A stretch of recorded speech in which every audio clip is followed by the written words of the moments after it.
I've made well over 1,000 pairs of hand-sewn mouse ears, but it's just been within the last year that I've switched to making fully sewn headbands for my ears. It at first may seem a little bit intimidating, but I'm going to show you how to bring your mouse ear game to the next level with this tutorial for making fully sewn headbands. I'll note that I still make glued-on headbands when I'm gluing the ears onto the headband, since I don't want to have any wiggle or give. And the fabric headbands are really great for when you're directly sewing ears onto the headband. Like with the standard Disney Parks ears, you can make your headband with a lining the color that matches the outer color, or have a contrasting lining to give it a pop of color. Notice that the lining fabric is kind of a velvety velour that you can feel the grain of, since we want something to help give some grip. The first and most crucial step here is making a sewing template for your headband. All headbands are slightly different, so you have to custom make this for the headbands that you have. To trace around your headband, grab a rolled up towel and wrap 2 connected pieces of paper around it. Then slide the headband over the towel and paper and trace all the way around it.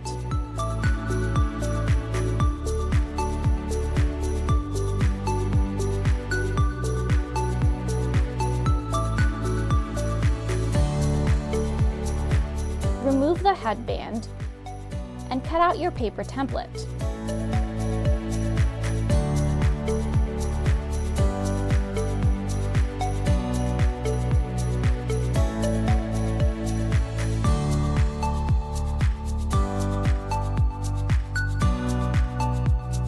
Fold your template to mark the center.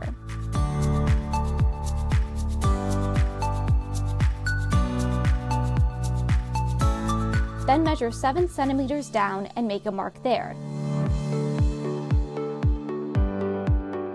This is the part we will leave open and hand sew closed later. I like to trace my paper template onto a cereal box so it's a bit sturdier when using. It's crucial that you test out your template to see if you need to make adjustments. Is it too long, too short, too thin, too wide? The better your template is, the better your headbands will come out looking. For the outer fabric of my headbands, I personally like to use a minky or plush fabric with a short pile, but you can work with the fabric of your choosing. With minky fabric, I make sure the fabric is in an orientation where you can clearly go with or against the grain or pile. Flip the fabric over to the back side and grab your headband template. I use a bit of double-sided tape to make sure the template stays in place when tracing. Since we're going to keep the opening on the back side of the headband, I like to make sure the pile or grain of my fabric is going in the direction I want. I make a lot of ears, so I keep this all consistent. Press to secure the tape in place and then trace around your template.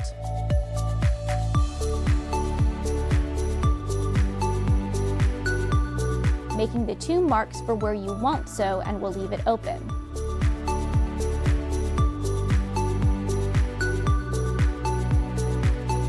Cut the fabric, leaving a little bit of a margin for you to easily handle while sewing.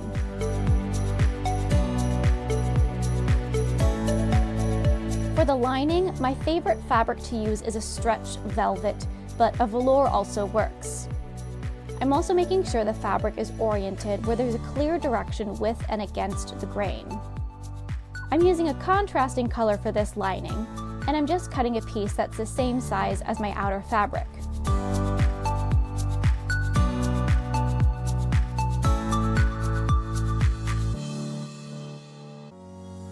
We then want to sandwich the fabric right sides together.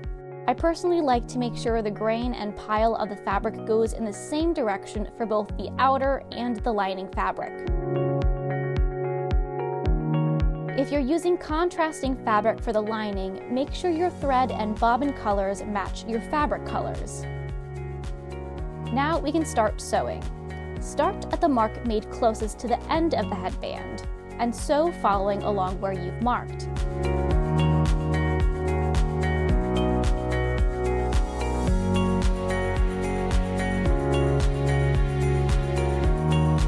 Take your time going around the curve. Remember, you can always seam rip and adjust sewing along the curves if needed.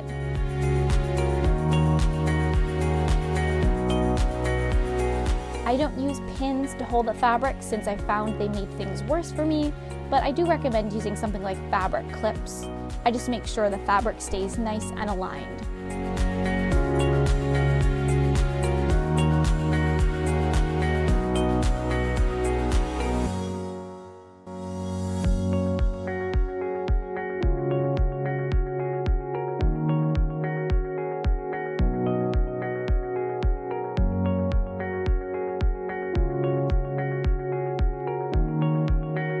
Once you get to the mark at the center of the headband, backstitch and cut off your thread.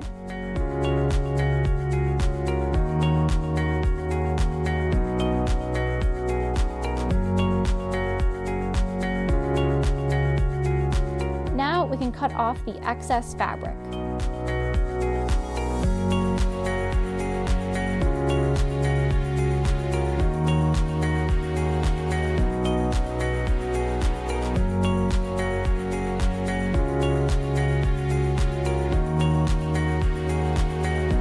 Once you get to the opening we left, leave a little bit of extra fabric. You don't want to cut it too close.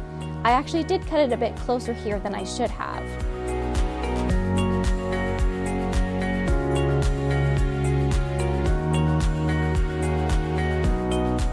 Using a stuffing tool, you can turn your headband right sides out.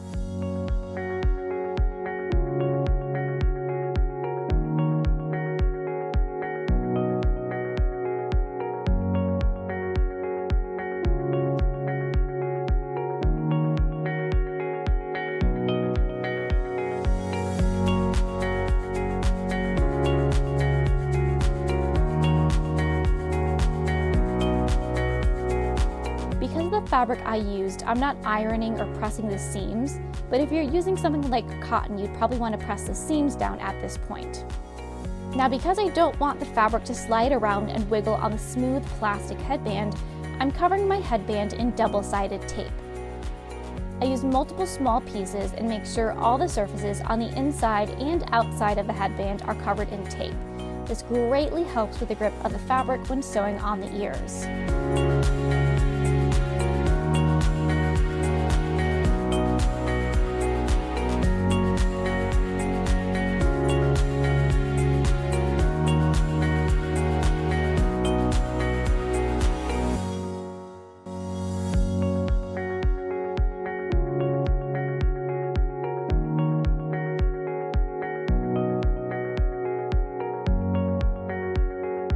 We can now slide our fabric onto the headband. Take one end of your headband and place it into the fabric opening. Then tuck the other end of the headband into the other end of the fabric opening. You will have to bend your headband during this, so don't be afraid of that. I like to fully pull up the shorter end of the fabric onto my headband, then work and shimmy up the rest of the fabric.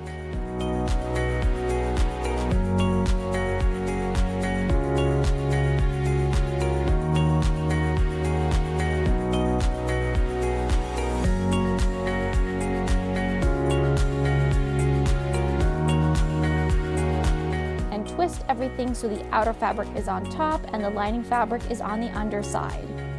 The double-sided tape can make this tricky, especially if your fabric isn't stretchy, hence why I really like the stretch velvet. This is also where you'll really see if you need to adjust your template if the fabric is too big or too small to cover the headband.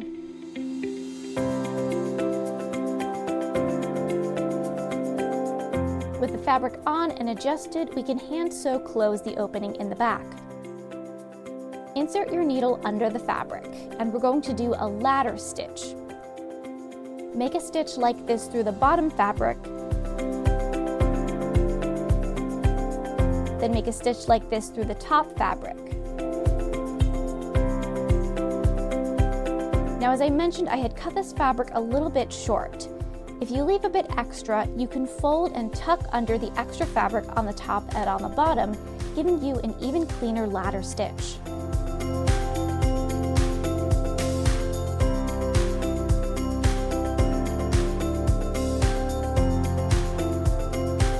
Continue your ladder stitch all the way across the opening, doing a stitch on the top then a stitch on the bottom and pulling taut.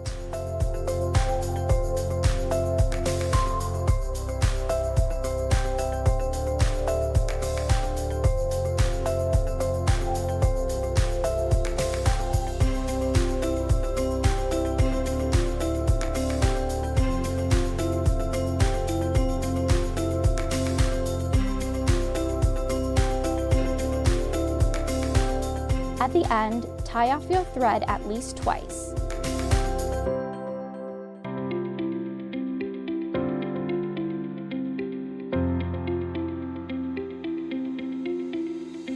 Feed it through and then cut off the excess.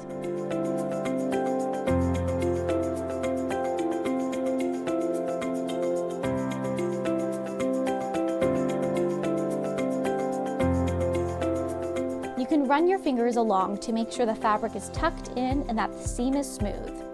Don't worry if it's not perfect, since this is going to be the back side of the headband. Now let's go make some ears for this headband.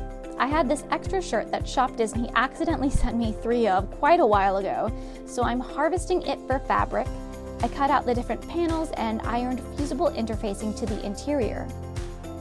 I cut out the parts I wanted to have on my ears, marked where to sew, then stuffed and sewed closed the bottom of the ears, as I've shown in many of my other DIY videos.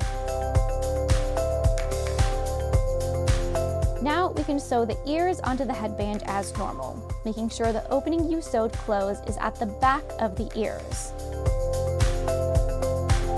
You can check out any of my other ear DIY videos for how to sew ears onto headbands. And there you go, you have beautiful mouse ears with a high-quality hand-sewn headband. I look forward to seeing all the great ear creations everyone can make, and thanks for watching!